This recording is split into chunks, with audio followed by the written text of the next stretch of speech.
오늘 주시는 하나님의 말씀은 로마서 8장 1절에서 17절까지입니다. 로마서 8장 1절에서 17절 한 절씩 교독하고 마지막 17절은 함께 봉독하겠습니다. 1절입니다. 그러므로 이제 그리스도 예수 안에 있는 자에게는 결코 정죄함이 없나니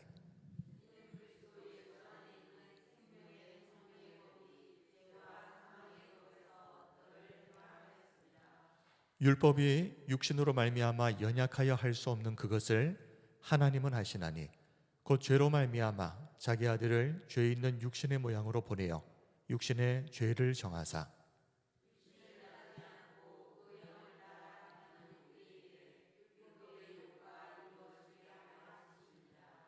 육신을 따르는 자는 육신의 일을 영을 따르는 자는 영의 일을 생각하나니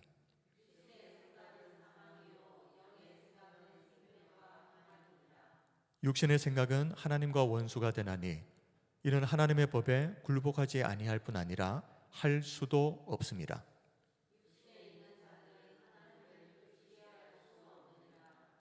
만일 너희 속에 하나님의 영이 거하시면 너희가 육신에 있지 아니하고 영에 있나니 누구든지 그리스도의 영이 없으면 그리스도의 사람이 아니라.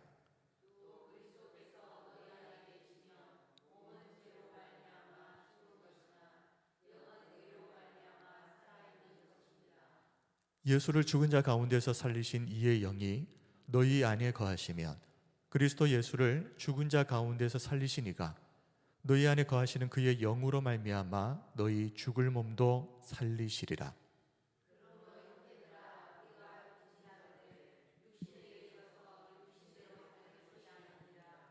너희가 육신대로 살면 반드시 죽을 것이로되 영으로서 몸의 행실을 죽이면 살리니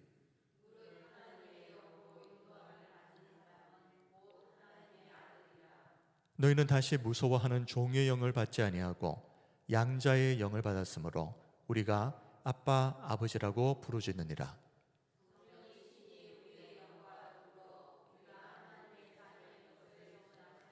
함께 하겠습니다.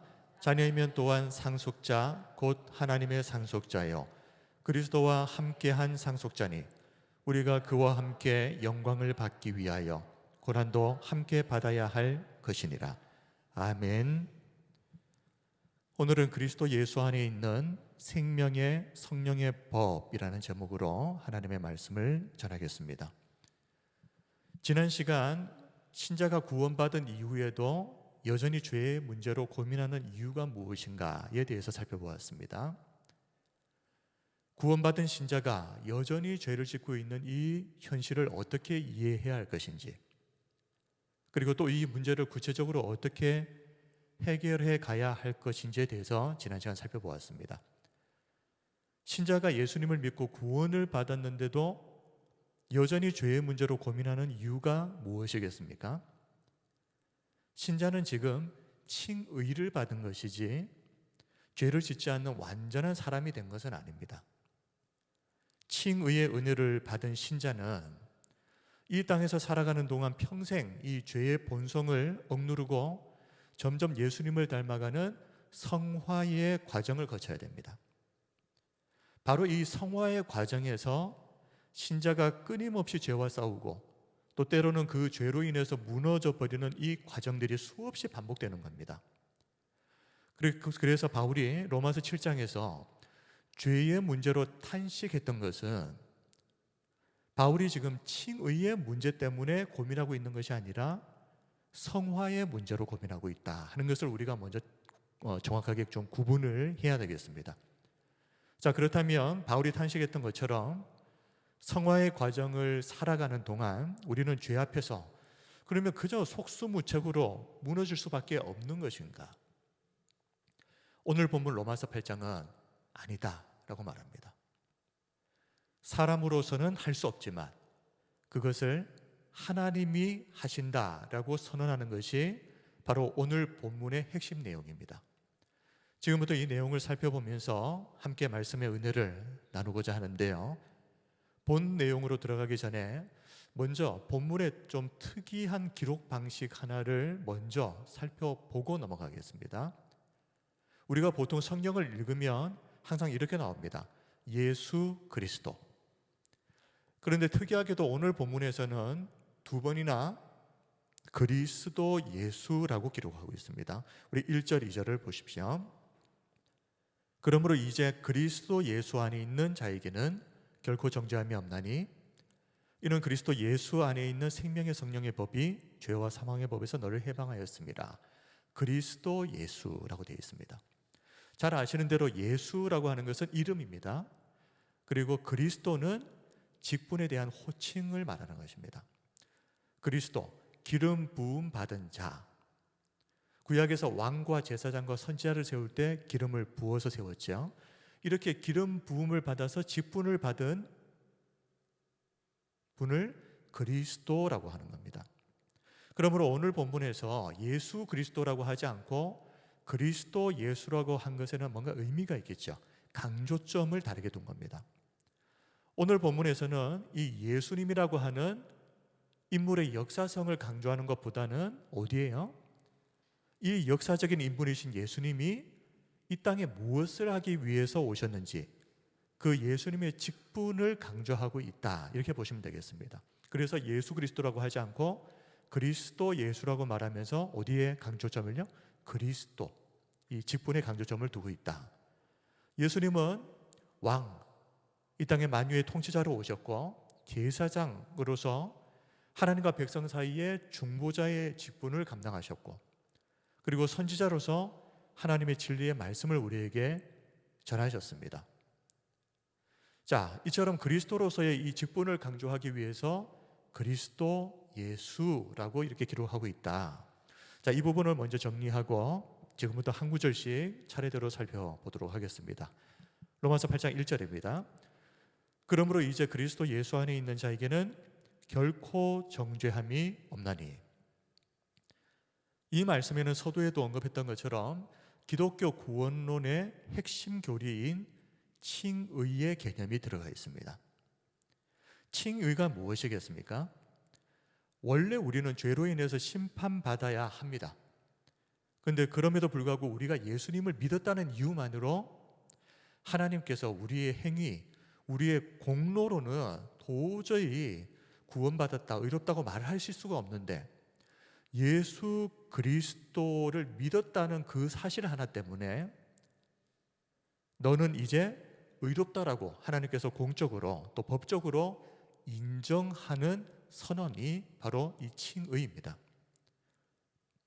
그런데 칭의 개념을 생각할 때 이 칭의가 내가 정말 의롭다고 인정할 만한 자격이 있어서 주어진 것이 아니다 하는 것을 우리가 이 칭의라고 하는 단어를 생각할 때마다, 읽을 때마다 생각하셔야 됩니다. 칭의, 진짜 의로워서 의롭다는 것이 아니라 의롭다고 칭해 주겠다. 바울이 로마서 7장에서 탄식했던 것처럼 예수님을 믿고 난 후에도 우리는 여전히 죄의 문제로 넘어집니다. 그럼에도 불구하고 우리가 예수님을 믿을 때 칭의, 예수 그리스도의 의가 우리가 예수님을 믿었다는 이유 하나만으로 우리에게 전가가 됩니다. 그러면 하나님은 뭘 보시는 겁니까?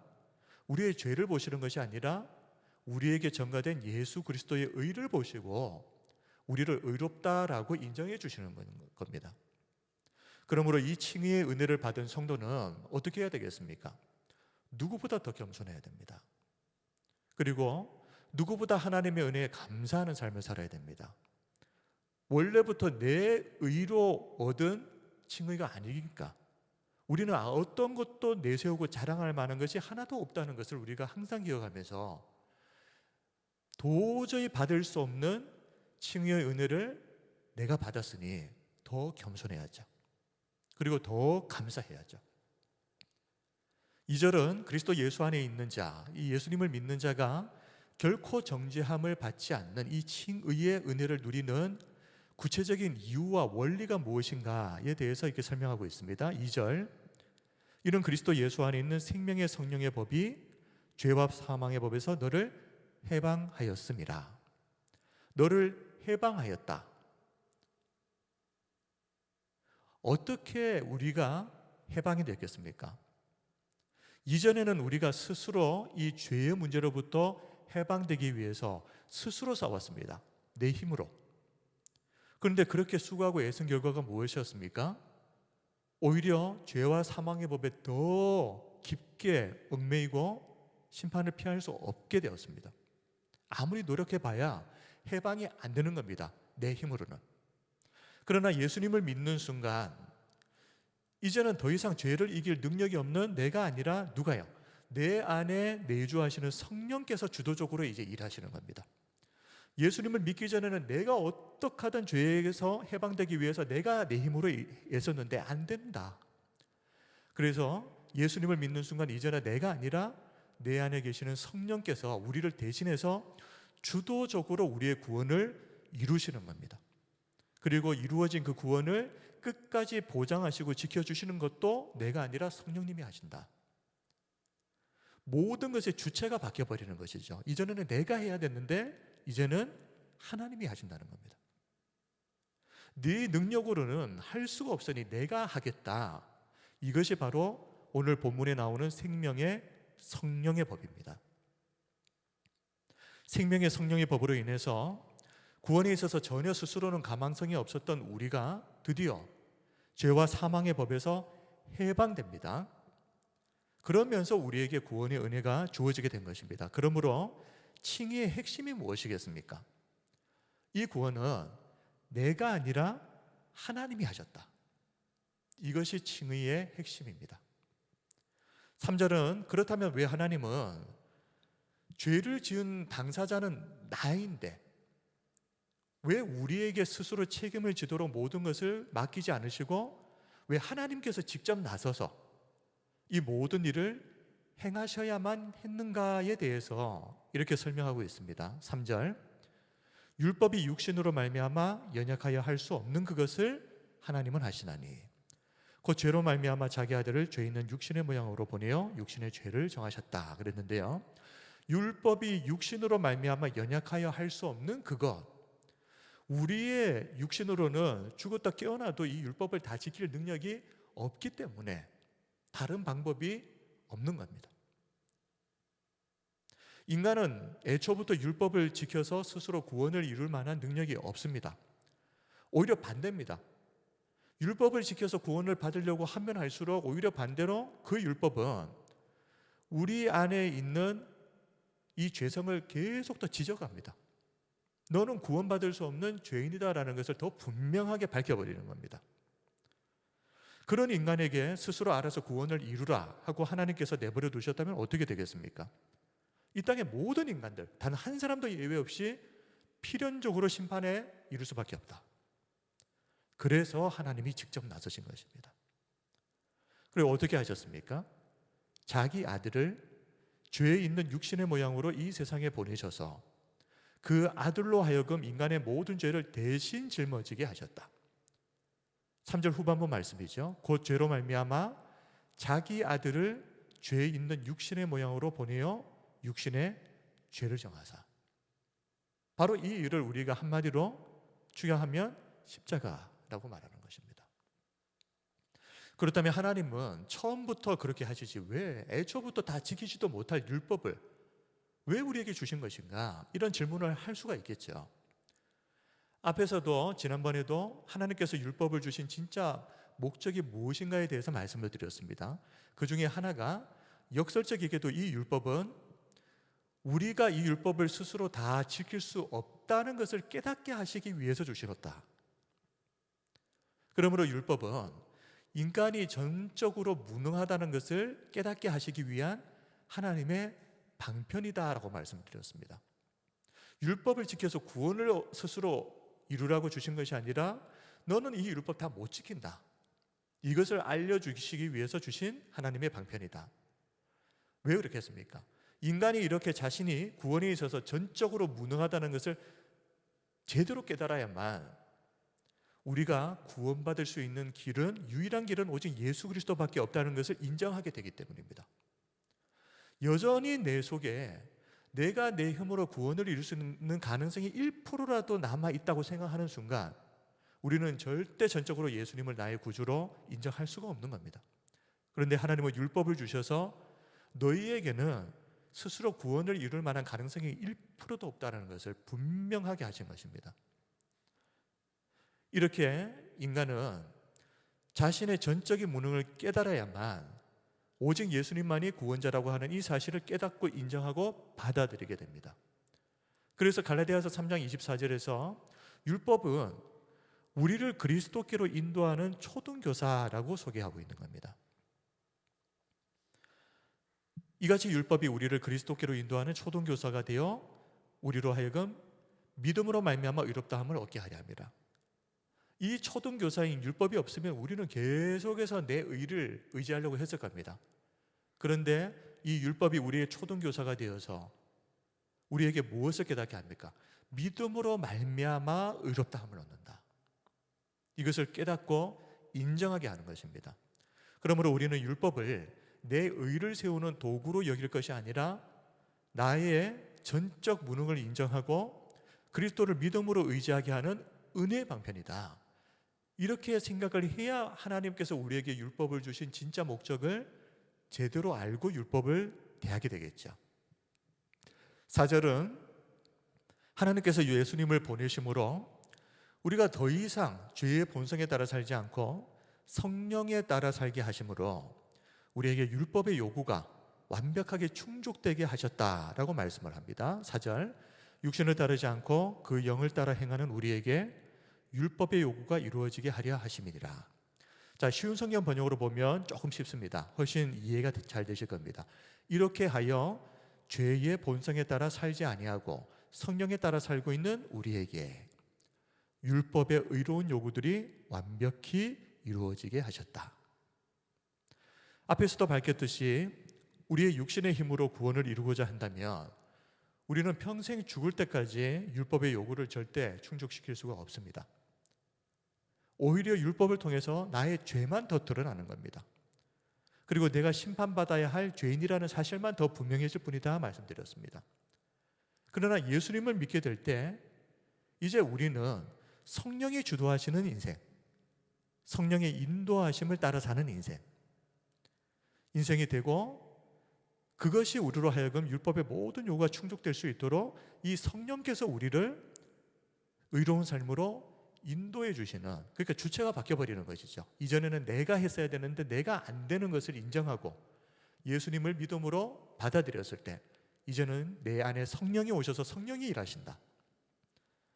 결국 내 힘으로 할 수 없는 그것을 하나님께서 예수님을 통해서 그리고 성령을 통해서 하신다. 자, 5절과 6절은 육신을 따르는 자, 성령을 따르는 자 근본적인 차이점이 있습니다. 그 차이점이 무엇인지 그리고 그 결과가 무엇인지에 대해서 이렇게 말씀합니다.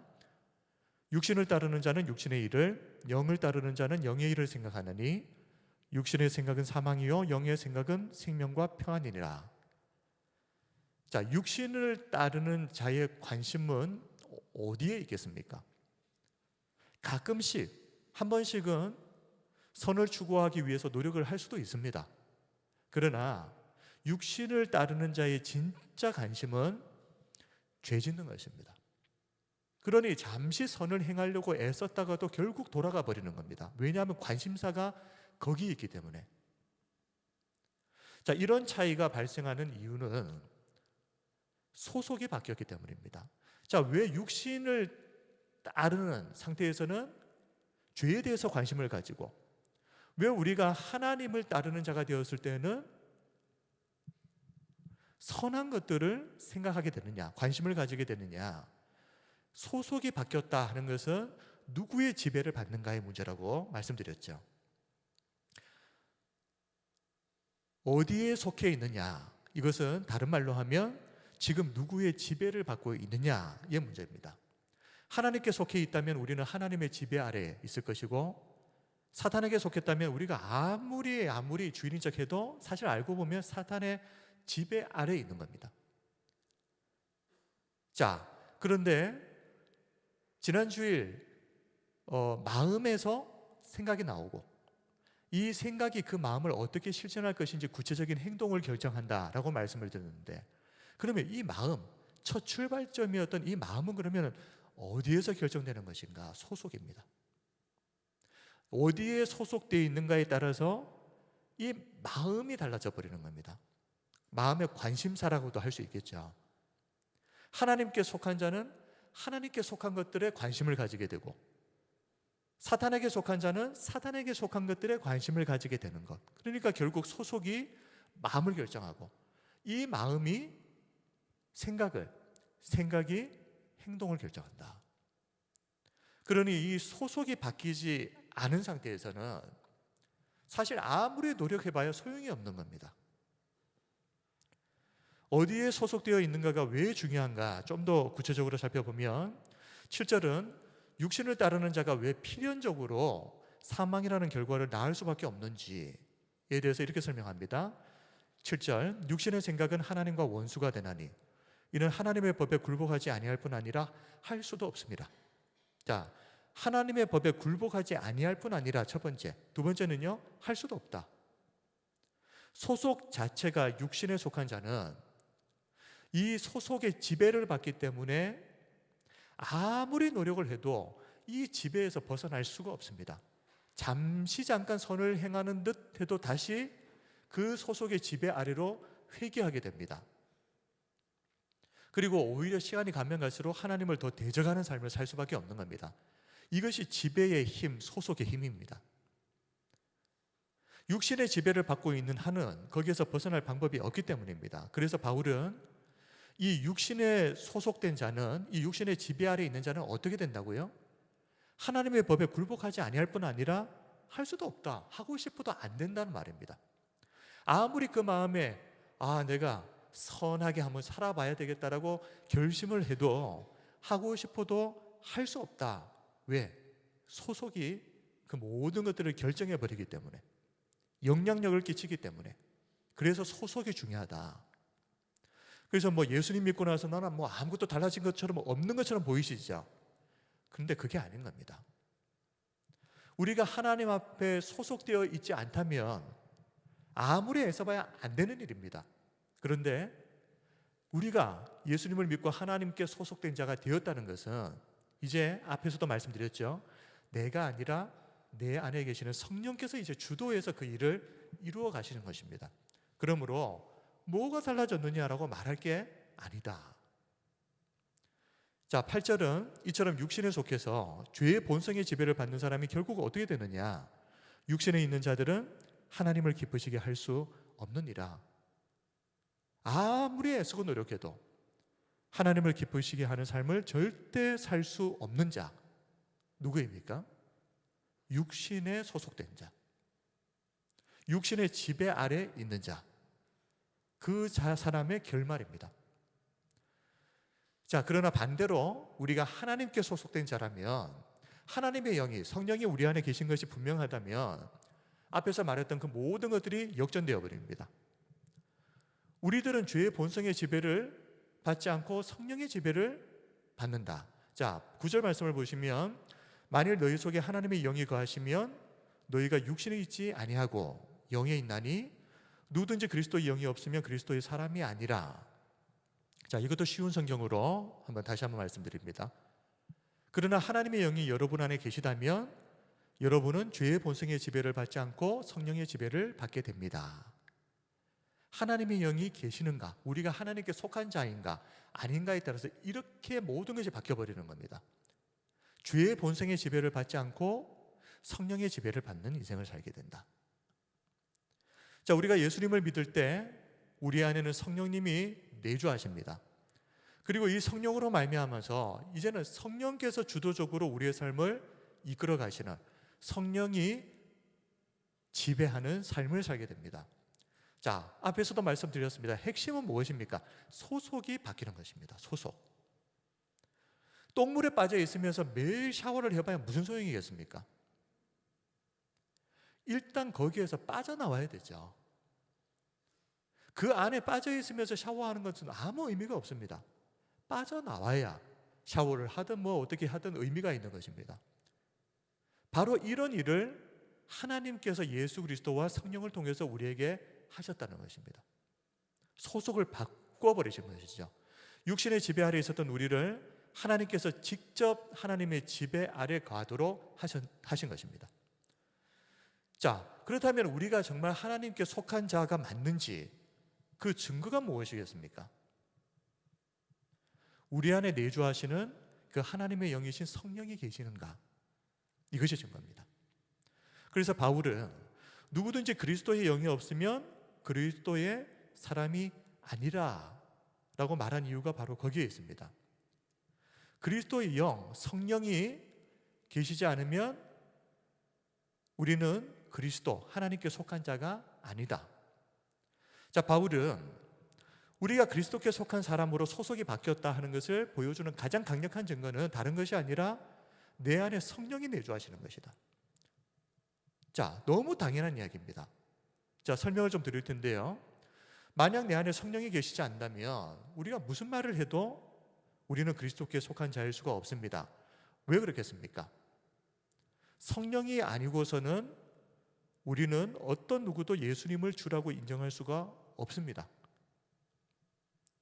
그렇다면 주님을 영접하고 믿을 수도 없겠죠. 예수님을 믿지도 못했는데 내가 하나님의 소속으로 바뀌었다고 어떻게 말할 수 있습니까? 그래서 고린도전서 12장 3절에 그러므로 내가 너희에게 알리노니 하나님의 영으로 말하는 자는 누구든지 예수를 저주할 자라 하지 아니하고 또 성령으로 아니하고는 누구든지 예수를 주시라 할 수 없느니라. 그러므로 내가 예수님을 믿었다, 예수님을 정말 영접을 했다라는 것은 성령의 역사가 일어나는 것입니다. 그리고 성령은 반드시 그 믿는 자에 내주하십니다. 그래서 이 성령이 내 안에 내주하신다라고 하는 것은 내가 예수님을 믿었다라고 하는 증거도 되고, 그리고 그와 동시에 내가 이제는 소속이 예수님께로 바뀌었다, 하나님의 소속으로 바뀌었다는 가장 확실하고 강력한 증거가 되는 겁니다. 그리고 그 성령께서 어떻게 하십니까? 그저 소속만 바꾸신 것으로 끝나는 것이 아니라 주도적으로 이제 역사하신다는 겁니다. 우리에게 맡기지 않으시고 성령께서 주도적으로 역사하셔서 우리의 힘으로 할 수 없는 그것을 성령이 하신다. 무엇을요? 율법의 요구를 완성시키는 것입니다. 자, 10절, 우리가 예수님을 믿음으로 성령이 내주하시는 그리스도께 속한 사람이 되었을 때 그리스도인이 처하게 되는 역설적이고 이중적인 상태에 대해서 10절은 이렇게 말합니다. 자, 두 가지. 또 그리스도께서 너희 안에 계시면 몸은 어떻게 됐습니까? 몸은 죄로 말미암아 죽은 것이나, 자, 영은요, 영은 의로 말미암아 살아있는 것이니라. 자, 몸은 죽고 영은 사는 이중적인 일이 벌어집니다. 자, 몸이라고 하는 것은 육체 자체만을 말하는 것이 아니라 구원받은 이후에도 여전히 죄의 문제로 고민하고 그 영향력 아래에서 탄식하는 우리의 연약한 실존, 그리고 궁극적으로 우리의 육체는 어디를 향해서 가고 있습니까? 지금도 죽음을 향해서 가고 있습니다. 죽음을 향해서 가고 있는 우리의 육체의 상태, 이것을 다 통칭해서 몸. 근데 그 몸은 죽고 영은 산다라고 말씀하셨죠.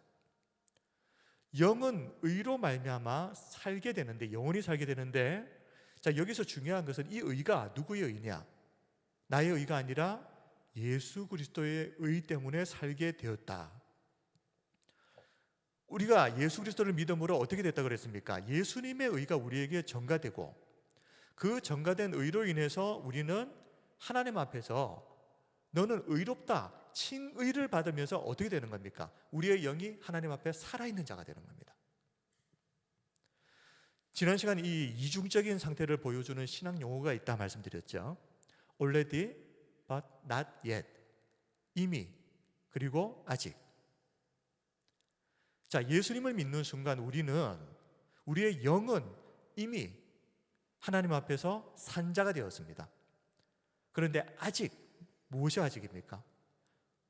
우리의 육체는 여전히 죄의 결과인 죽음으로부터 자유롭지 못합니다.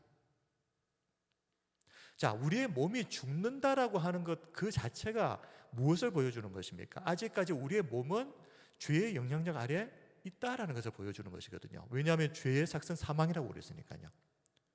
이 사망이라고 했을 때 우리는 본래 영도 사망이고 육체도 사망이었습니다.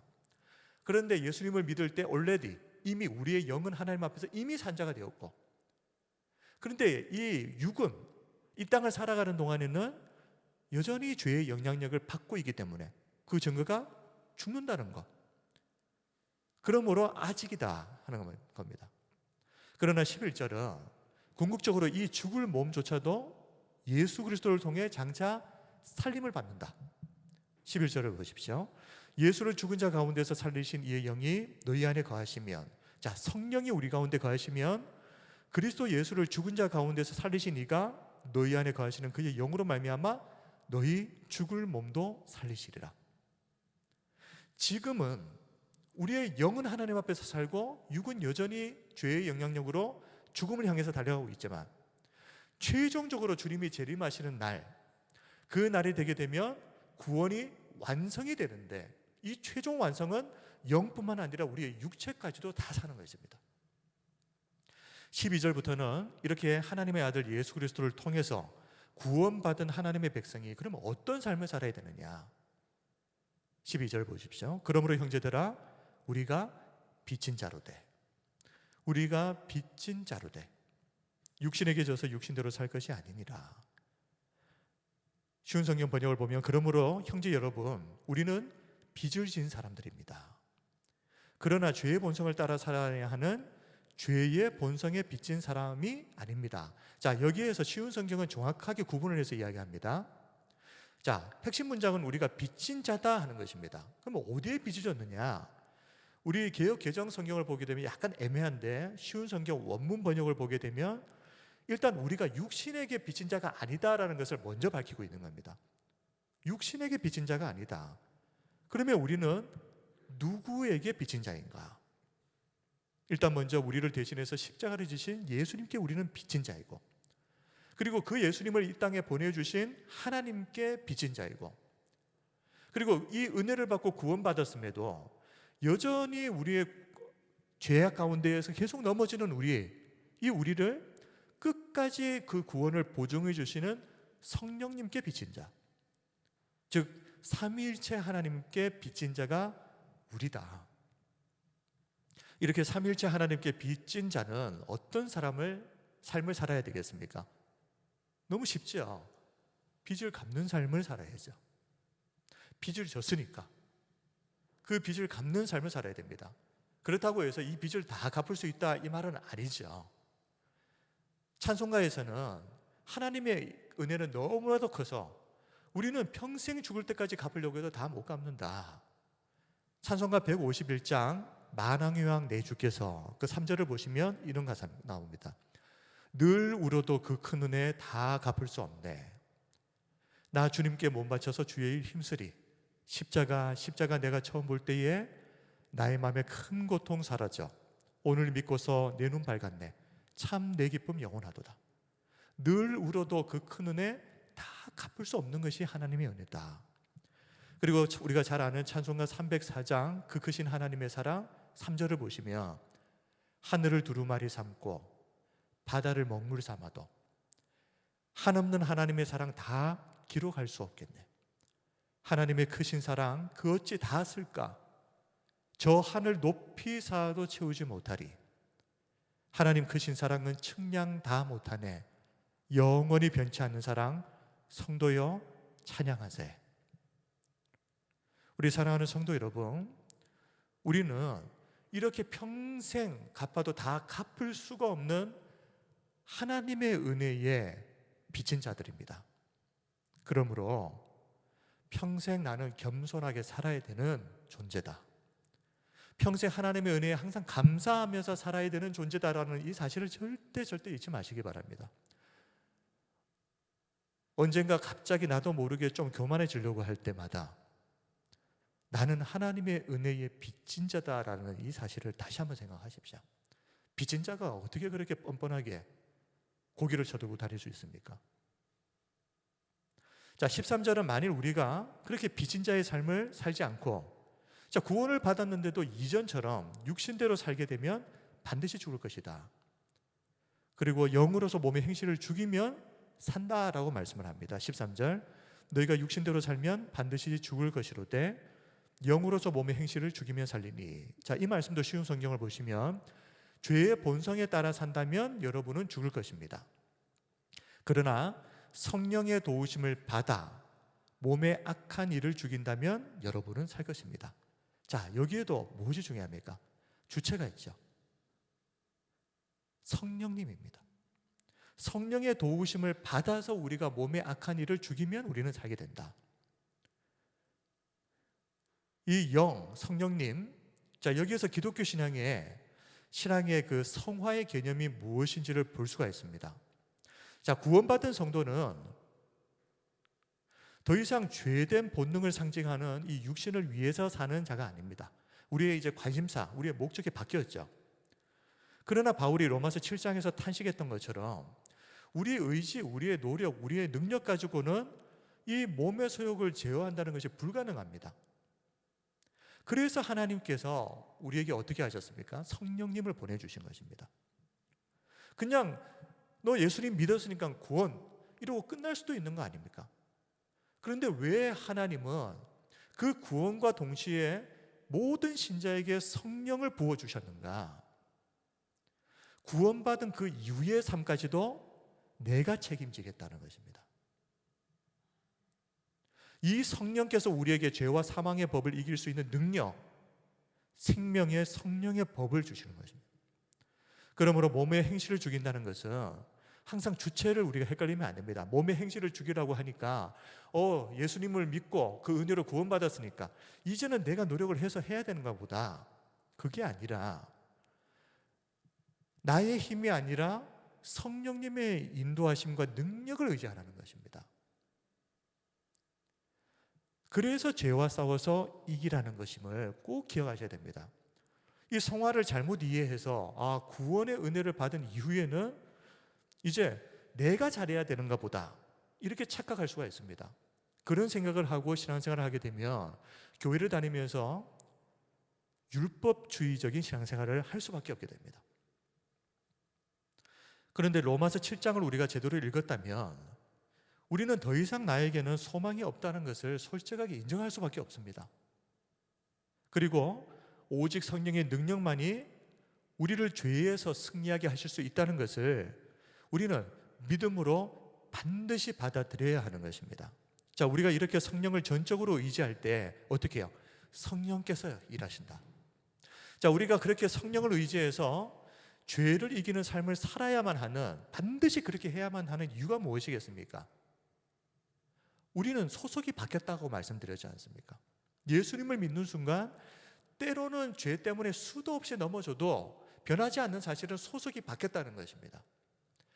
죄의 종로로 타던, 죄의 지배 아래에 있었던 우리의 소속이 이제는 구원받은 하나님의 백성이라고 하는 소속으로 바뀌었습니다. 로마서 8장 14절, 무릇 하나님의 영으로 인도함을 받는 사람은 곧 하나님의 아들이라.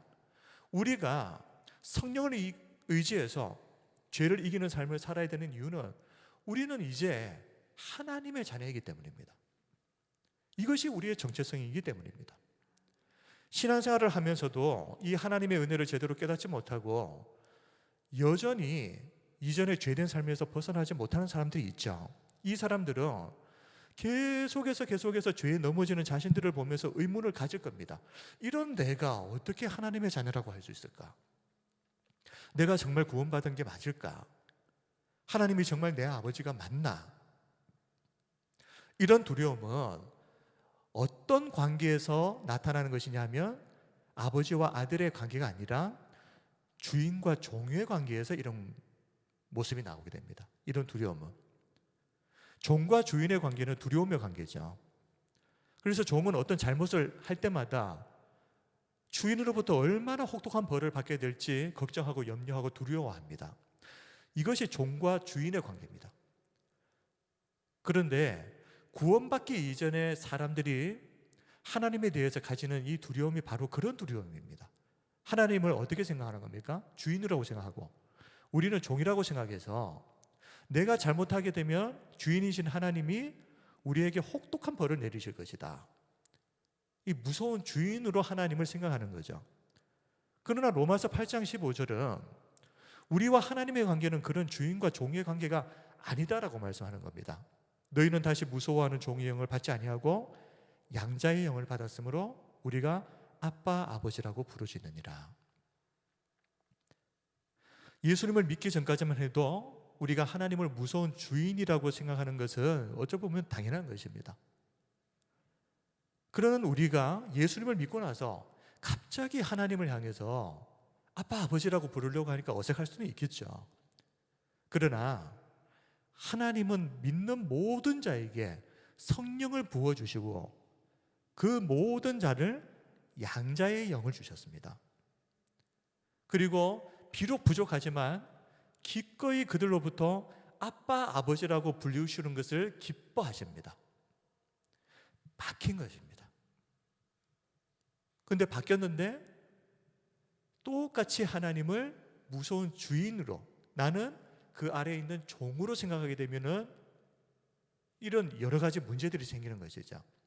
그런데 하나님은 나의 아버지다, 아빠, 아버지다, 나는 그 아버지인 하나님의 아들이고 딸이다라고 생각하는 순간 성경에서 하나님이 말씀하시는 그 사랑과 은혜가 이해가 되기 시작하는 겁니다.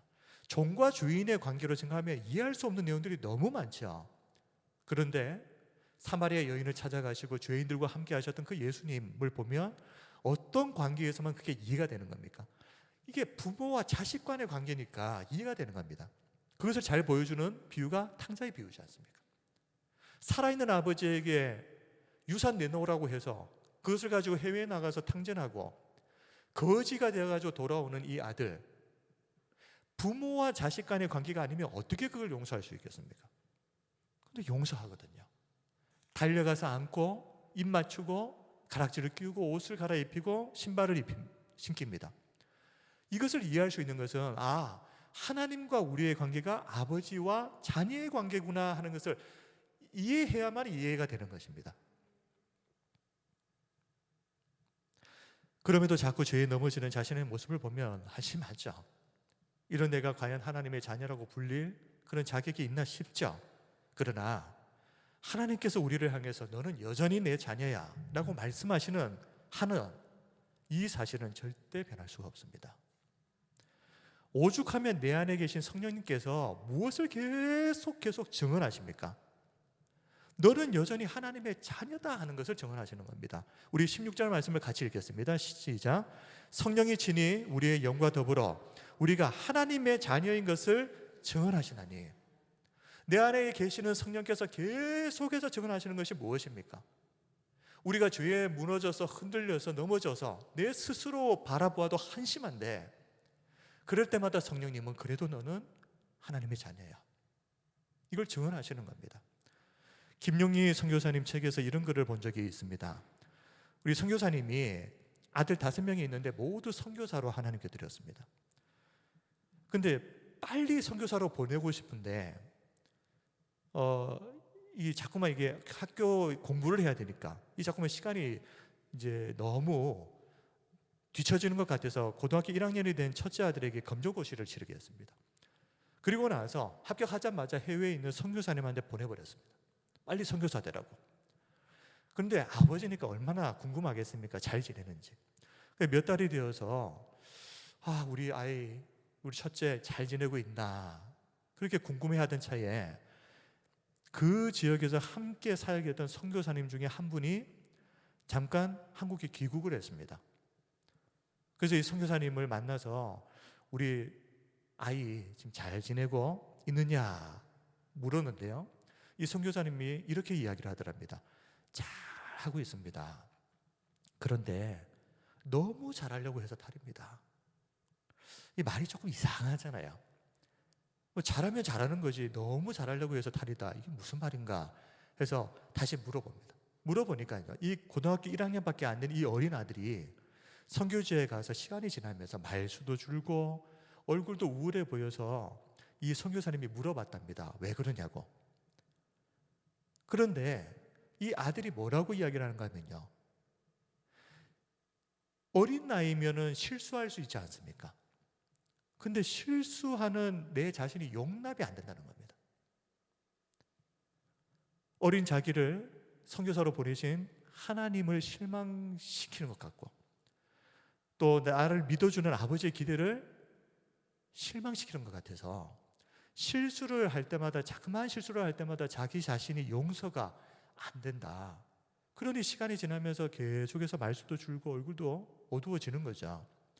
이야기를 듣고 김용희 선교사님이 이 아이를 당장 만나러 가야 되겠다 하고 그날 바로 비행기를 타고 갔습니다. 아들을 만나서 바닷가를 거니면서 이렇게 말했습니다. 김충성, 내가 너한테 이 이야기를 꼭 해주고 싶어서 왔다. 잘 기억해둬라. 네가 성공했을 때, 정말 떳떳하고 자랑스럽고 멋지게 일을 해내고 성공했을 때 너는 똑바로 들어둬라. 너는 분명히 내 아들이다. 알겠지? 너무 당연한 이야기지 않습니까? 근데 너무 당연한 이야기를 분위기를 잡고 이렇게 하니까 아들도 다 황당해가지고 피식 웃으면서 그렇죠, 아들이죠. 그런데 조금 더 걸었습니다.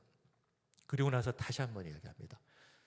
김충성, 아직 내 말 끝나지 않았다.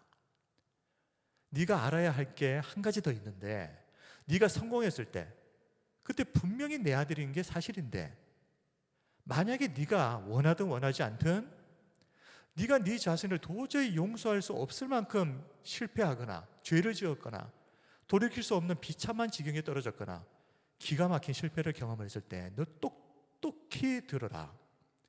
그때는 더욱 내 아들이다.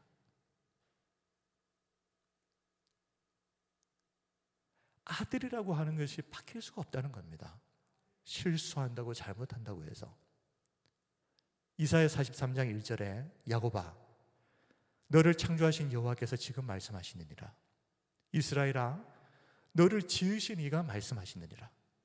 너는 두려워하지 말라. 내가 너를 구속하였고 내가 너를 지명하여 불렀나니 너는 내 것이라. 하나님은 지금도 죄로 인해서 여전히 고민하고 또 너무 무기력하게 죄에 무너지고 있는 내 자신을 보면서 탄식하는 우리를 향해서 말씀하시는 겁니다. 그래도 너는 여전히 내 아들이다. 오히려 더욱 내 아들이다. 근데 하나님은 말로만 너는 내 자녀라고 말씀하시는 게 아닙니다. 하나님이 정말 우리를 자녀로 여기시는구나, 그것을 보여주는 것이 있는데요. 하나님은 우리를 구원하셨을 때 이미 우리를 하나님의 상속자로 삼으셨다는 것입니다. 로마서 8장 17절, 자녀이면 또한 상속자 곧 하나님의 상속자요 그리스도와 함께한 상속자니 우리가 그와 함께 영광을 받기 위하여 고난도 함께 받아야 할 것이니라. 상속자가 된다는 것은 아버지의 모든 것을 물려받는다는 것입니다. 로마서 8장 17절에서 하나님의 상속자가 되었다는 것은 단순히 재산을 물려주겠다는 말이 아니죠. 하나님의 영광스러운 나라를 유업으로 물려주겠다. 그런데 이 결심을 언제 하셨을까요? 하나님이 우리를 구원하셨을 때 이미 하나님은 우리를 하나님의 자녀로 받아들이셨을 때 이미 너는 내 상속자라고 정하신 것입니다. 집에 데리고 살지만 여전히 내 자식으로 인정하지 못하는 아이에게 내 재산 물려줄 수 있겠습니까? 못합니다. 상속자로 삼았다고 하는 것은 정말 내 자식이라고 생각하는 겁니다. 네가 잘하든 잘못하든 실수하든 상관없이 너는 진짜 내 자식이다. 그래서 상속해 주시는 겁니다. 그래서 베드로 전서 2장 9절을 보면 너희는 왕같은 제사장이고 거룩한 나라야 라고 말씀하십니다. 그러나 너희는 택하신 족속이요 왕같은 제사장들이요 거룩한 나라요 그의 소유가 된 백성이니 이는 너희를 어두운 데서 불러내어 그의 기이한 빛에 들어가게 하신 이의 아름다운 덕을 선포하게 하려 하십니다. 너희들은 나의 나라를 물려받을 내 상속자다. 자, 그런데 이 상속자가 꼭 기억해야 할 것이 있습니다. 17절입니다. 자녀이면 또한 상속자 곧 하나님의 상속자요 그리스도와 함께한 상속자니 자 후반부 우리가 그와 함께 영광을 받기 위하여 고난도 함께 받아야 할 것이니라. 상속자가 꼭 기억해야 할 것, 하나님 나라를 상속받을 우리는 무엇을 꼭 기억해야 됩니까? 그와 함께 영광을 받기 위해서 고난도 함께 받아야 한다 하는 것입니다. 상속자는 아버지와 모든 것을 함께하는 관계입니다. 그것이 영광이든 고난이든 모두. 말씀을 정리하겠습니다. 오늘은 하나님께서 죄의 지배 아래에 있었던 우리를 어떻게 하나님의 소속으로 바꿔버리셨는지, 그리고 하나님의 자녀가 되게 하셨는지, 그리고 영광스러운 상속자가 되게 하셨는지에 대해서 우리가 살펴보았습니다. 자, 하나님의 소속으로 바뀌는 것, 하나님의 자녀가 되는 것, 하나님 나라의 상속자가 되는 것, 이 중에 우리가 할 수 있는 건 하나도 없습니다. 우리는 할 수 없는 그것을 하나님께서 하신다. 이것이 오늘 본문 말씀의 핵심이라고 생각하시면 됩니다. 그러므로 우리는 평생 이 하나님의 은혜에 빚진 자의 마음을 가지고 감사하고 겸손하게 살아야 됩니다. 비록 우리가 아직은 성화의 과정을 거치고 있기 때문에 여전히 죄의 문제로 탄식하고 넘어지고 실수하고 합니다. 그러나 그때도 무엇이 바뀌어버렸습니까? 이제는 내가 내 힘으로 어떻게 해보려고 애써도 안 됐지만 이제는 내 안에 임재하시는, 내주하시는 성령이 하신다. 이 성령이 우리를 주도적으로 하나님의 선하신 뜻으로 이끄신다. 우리가 이 은혜를 받은 자이다. 이것을 깨달으면 우리는 어떻게 해야 되겠습니까? 절대 이 성화의 삶을 죽을 때까지 포기하면 안 되는 겁니다. 내가 못하더라도 내 안에 계신 성령님께서 반드시 이루실 것을 믿어야 되는 겁니다. 그리고 비록 이 땅에서는 십자가의 고난의 길, 좁은 길을 걸을지라도 그 끝에는 하나님 나라의 상속자가 되는 영광스러운 면류관이 우리를 위해서 예비되었음을 기억하시고 오늘도 또 남은 한 주간도 이 은혜 안에서 승리하는 우리 모든 성도님들이 되시기를 주님의 이름으로 축복하고 기도합니다. 아멘. 이제 우리 함께 기도합시다. 함께 기도할 때 우리는 칭의를 받은 것이지 예수님을 믿었다고 해서 하루아침에 완전한 자가 된 것이 아니다. 우리는 성화의 과정을 밟고 있기 때문에 날마다 여전히 우리는 죄의 문제로 고민하고 넘어지고 실패할 때도 있다. 그러나 우리가 잊지 말아야 될 것이 무엇입니까? 이전에는 내 힘으로 어떻게 하든 선한 삶을 살아보려고 노력을 했지만 안 되던 그 삶을 하나님이 예수님을 믿는 순간 우리 안에 부어주신 그 성령께서 하신다. 이 성령을 의지하면서 넘어지죠. 실패하죠. 또 일어서야 하는 이유는 내 안에 계시는 성령께서 너는 여전히 하나님의 자녀라고 청언하고 계시기 때문에 우리는 끝까지 이 하나님 자녀다운 삶을 살아내야만 합니다. 하나님, 내가 할 수 없는 그것을 하나님이 하신 것을 믿고 끝까지 포기하지 않고 이 믿음의 길을 걸어가게 해주옵소서. 내 성격 하나, 내 습관 하나 고치는 것 어렵습니다. 그러나 이제는 성령께서 내 안에 주인이 되셔서 주도적으로 역사하실 수 있도록 성령님께 내 인생의 주인의 자리를 맡기십시오. 그러면 성령님이 하실 줄 믿습니다. 우리 교회를 위해서, 우리 성도들을 위해서 기도해 주시고 또 추수감사주의를 통하여서 하나님 귀한 영혼의 열매들이 맺혀질 수 있도록 또 개인의 기도 제목 가운데 하나님께서 응답해 주시는 기적이 이 밤에 일어날 수 있도록 함께 우리 통성으로 기도하겠습니다. 은혜와 사랑이 풍성하신 우리 하나님 아버지, 오늘도 하나님 앞에 나와